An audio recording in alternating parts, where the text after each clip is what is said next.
Bismillahirrahmanirrahim. Assalamualaikum warahmatullahi wabarakatuh. How are you everyone? I hope you are always be happy.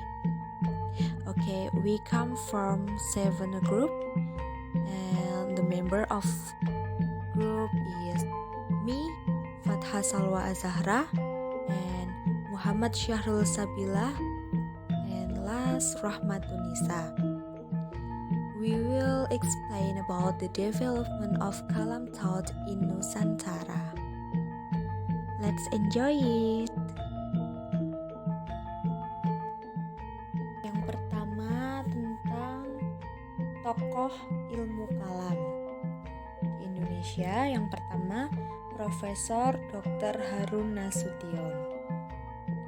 Lahir di Pematang Siantar, Sumatera Utara 23 September 1919 dan wafat di Jakarta 18 September 1998. Beliau adalah seorang akademisi yang punya pemikiran tentang aliran Mu'tazilah.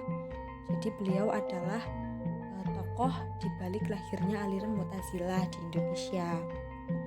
Lalu ada beberapa karya beliau yang fenomenal. Di antaranya buku yang berjudul Akal dan Wahyu dalam Islam, yang kedua ada Filsafat Agama, yang ketiga Islam Rasional, dan yang keempat ada Sejarah Pemikiran dan Gerakan. Lalu Harun Nasution punya pendapat tentang akal, bahwa akal itu merupakan simbol kekuatan manusia karena manusia punya alasan untuk mengembangkan dirinya dan membahagiakan dirinya lewat esensi akal tersebut.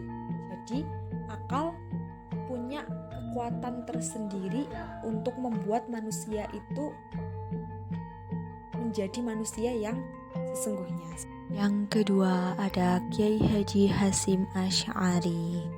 Beliau lahir di Kabupaten Jombang, Jawa Timur pada 14 Februari 1871 dan meninggal di Jombang, Jawa Timur juga pada 21 Juli 1947 pada usia 76 tahun.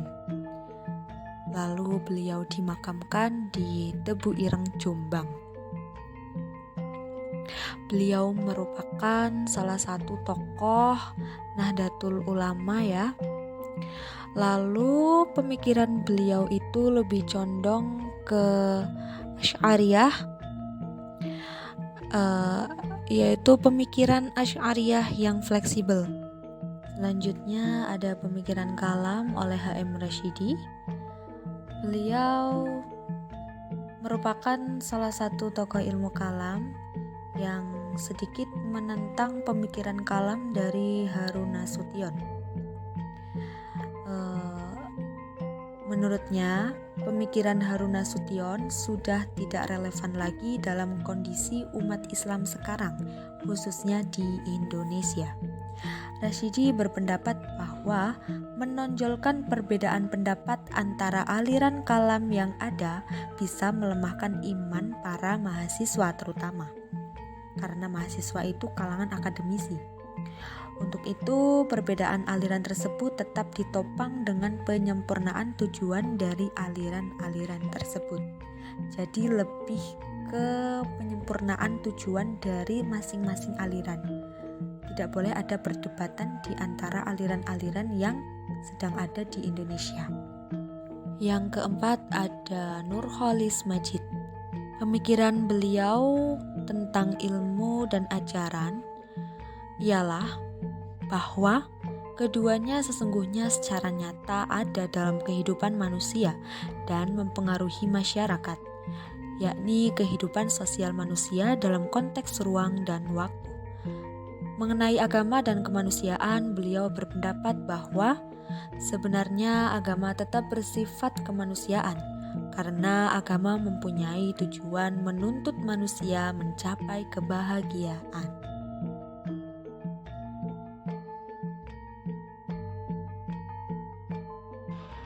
Materi yang selanjutnya yaitu adalah organisasi masyarakat kalam yang ada di Indonesia. Yang pertama yaitu ada Ahmadiyah. Ahmadiyah atau yang sering disebut dengan Ahmadiyah merupakan jamaah muslim yang didirikan oleh Mirza Ghulam Ahmad tepatnya pada tahun 1889 di Qadian, Punjab, India. Beliau mengaku sebagai Mujaddid Al-Masih dan Al-Mahdi. Adapun yang berkembang di Indonesia adalah Jamaah Ahmadiyah Qadian Internasional yang mempunyai payung hukum SK Menteri Kehakiman RI nomor CA5-23-13 tanggal 13 bulan 3 tahun 1953. Tujuan pendirian Ahmadiyah yaitu menghidupkan Islam dan menegakkan syariat Islam, juga untuk melakukan pembaharuan terhadap moral umat Islam dan nilai-nilai spiritual. Ahmadiyah bukan merupakan agama baru, melainkan bagian dari Islam dan tetap mengamalkan rukun Islam yang 5 dan rukun iman yang 6. Ajaran teologi Ahmadiyah yaitu mengenai asma Allah. Pada hakikatnya hanya milik Allah. Selain dari Allah tidak ada satu nama pun, sebab tatkala suatu benda itu tercipta maka timbullah nama. Akan tetapi setelah nama itu terbentuk, setiap perubahannya yang terjadi menafikan nama tersebut, kecuali nama anugerah yang berkaitan dengan Allah. Aliran Ahmadiyah itu sendiri meyakini bahwa Mirza Ghulam Ahmad menerima wahyu dari Allah. Namun wahyu yang diterima merupakan jalan untuk menginterpretasi Al-Quran dan bukan menyamai teks Al-Quran itu sendiri. Karena mereka meyakini bahwa Al-Quran merupakan satu-satunya kitab suci yang dapat memperbaiki dan menertibkan kerusakan-kerusakan yang telah terjadi di bumi ini. Yang kedua ada aliran Muhammadiyah. Muhammadiyah ini didirikan oleh Kiai Haji Ahmad Dahlan di Kampung Kauman, Yogyakarta pada tanggal 8 Zulhijjah 1330 Hijriah atau 18 November 1912 Masehi, dengan sebuah tujuan memurnikan ajaran Islam yang dianggap banyak dipengaruhi oleh hal-hal mistik. Sebagai organisasi sosial kemasyarakatan dan lembaga dakwah, Muhammadiyah dikenal sebagai sebuah organisasi yang menghembuskan jiwa pembaharuan Islam di Indonesia, dengan titiknya antara lain memperteguh iman, menggembirakan dan memperkuat ibadah, mempertinggi akhlak, mempergiat dan memperdalam penyelidikan ilmu agama Islam, memajukan dan memperbaharui pendidikan, menggiatkan dakwah Islam, memelihara tempat ibadah, membimbing para pemuda agar menjadi orang Islam yang berarti, dan membimbing pada arah kehidupan dan penghidupan sesuai dengan ajaran Islam. Mengenai ajaran teologi Muhammadiyah, Muhammadiyah sendiri memandang bahwa akidah yang benar adalah akidah yang dianut oleh umat Islam pada generasi Nabi Muhammad SAW dan para sahabat-sahabatnya, yang sejalan dengan isyarat Al-Quran surat At-Taubah ayat 100 dengan pertimbangan hadis yang diriwayatkan oleh Tirmidzi dengan derajat hadis hasan sahih. Dengan berlandaskan hadis tersebut, maka menurut Muhammadiyah, kelompok Islam yang selamat adalah kelompok yang mengikuti jejak hidup Nabi SAW dan sahabat-sahabatnya yang disebut oleh Majelis Tarjih dengan Al-Haq wa Al-Sunnah. Yang ketiga ada Nahdlatul Ulama atau kebangkitan ulama. Dikenal dengan kebangkitan cendekiawan Islam atau yang lebih populer dengan singkatan NU, merupakan sebuah organisasi Islam yang besar di Indonesia. Organisasi yang bergerak di bidang pendidikan, sosial, dan ekonomi ini berdiri pada tanggal 13 Januari 1926. Kata Nahdlatul dalam pengertian NU adalah menjaga dan mempertahankan tradisi lama yang baik dan berkreasi untuk membuat peradaban baru yang lebih baik, al-mahfadatu al-qadim as-solih wal-ahdu bil-jadid al-aslah. Berangkat dari embrio organisasi yang kultural, dirasa perlu untuk dibentuk sebuah organisasi yang lebih mencakup dan lebih sistematis. dan tepatnya pada 16 Rajab 1344 Hijriah atau 13 Januari 1926 Masehi, secara resmi Nahdlatul Ulama dibentuk di bawah pimpinan Kiai Haji Hasyim Asy'ari. Tujuan dari didirikannya Nahdlatul Ulama ini adalah untuk menegakkan ajaran Islam menurut paham Ahlus Sunnah wal Jamaah. Untuk teologi Nahdlatul Ulama membicarakan tentang teologi NU layaknya berbicara teologi Imam Al-Asy'ari, di mana teologi ini mencoba menyatukan teologi ekstrim rasionalis dan ekstrim tekstualis. Dari terkadang dalam pendapatnya terkadang mendukung Mu'tazilah, tetapi di sisi lain NU juga mendukung Jabariyah. Mengenai masalah ketuhanan, NU berbeda pendapat dengan Mu'tazilah. Menurut paham NU sendiri, Tuhan mempunyai sifat, ada hal-hal yang menjadi sifat Tuhan. Misalnya mengenai ilmu, mustahil bagi Tuhan merupakan pengetahuan, akan tetapi Tuhan memiliki pengetahuan, alim. Tuhan mengetahui dengan pengetahuan yang dimilikinya. Mengenai sifat, NU berpendapat bahwa sifat berada pada zat, akan tetapi sifat bukanlah zat dan bukan pula lain dari zat. Seperti halnya Mu'tazilah, Kiai Hasyim Asy'ari sejalan dalam pendapat bahwa Allah itu Maha Adil, tetapi di sini NU menolak paham Mu'tazilah al-salah wa al-salah. Dalam hal ini, Kiai Hasyim Asy'ari meninjau keadilan Tuhan dari sudut kekuasaan dan kehendak Tuhan itu mutlak. Maka dari itu, kebebasan Tuhan untuk berbuat apa saja merupakan hak penuh yang dimiliki oleh Tuhan, sehingga tidak ada batasan bagi Tuhan untuk berbuat. Itulah sebuah keadilan bagi Tuhan. Saya Rohmatunisa, NIM 1817402033 akan menjelaskan tentang organisasi Kalam, yaitu Persatuan Islam atau Persis.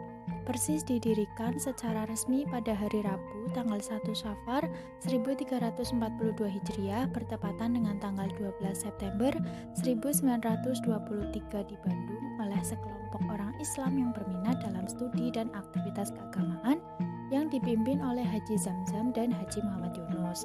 Pada awalnya, pertemuan ini berasal dari Kenduri. Pertemuan-pertemuan dalam Kenduri itu pada akhirnya menjelma menjadi kelompok studi dalam bidang keagamaan. Para anggota kelompok tersebut dengan penuh kecintaan menelaah, mengkaji, serta menguji ajaran-ajaran yang diterimanya. Sedangkan di pihak lain, keadaan kaum muslimin Indonesia tenggelam dalam taklid, jumud, tarekat, khufarot, takhayul, bid'ah, dan syirik sebagaimana terdapat di dunia Islam lainnya, bahkan diperkuat oleh cengkraman kaum penjajah Belanda. Para anggota kelompok itu semakin lama mengkaji ajaran Islam, semakin tahulah hakikat Islam sebenarnya, dan mereka semakin sadar akan keterbelakangan dan kejumudan yang menyadarkan mereka untuk membuka pintu ijtihad dan mengadakan pembaruan serta pemurnian agama Islam di masyarakat. Yang kedua ada Al-Ikhwan Al-Muslimun. Al-Ikhwan Al-Muslimun adalah jamaah Islam yang bergerak untuk perbaikan yang komprehensif.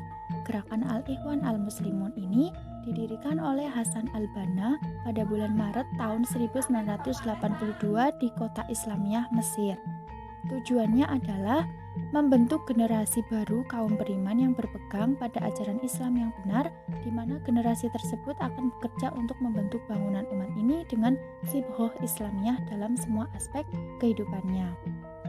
Pemikiran Al-Ikhwan Al-Muslimun ada beberapa, yaitu dakwah salafiyah, karena mereka berdakwah untuk mengajak kembali bersama Islam kepada sumbernya yang jernih, yaitu kitab Allah dan sunnah Rasulnya.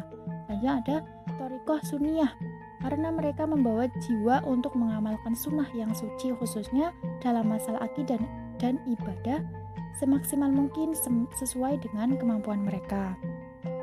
Selanjutnya ada hay'ah syiah, lembaga politik, karena mereka menuntut perbaikan dari dalam terhadap hukum pemerintahan.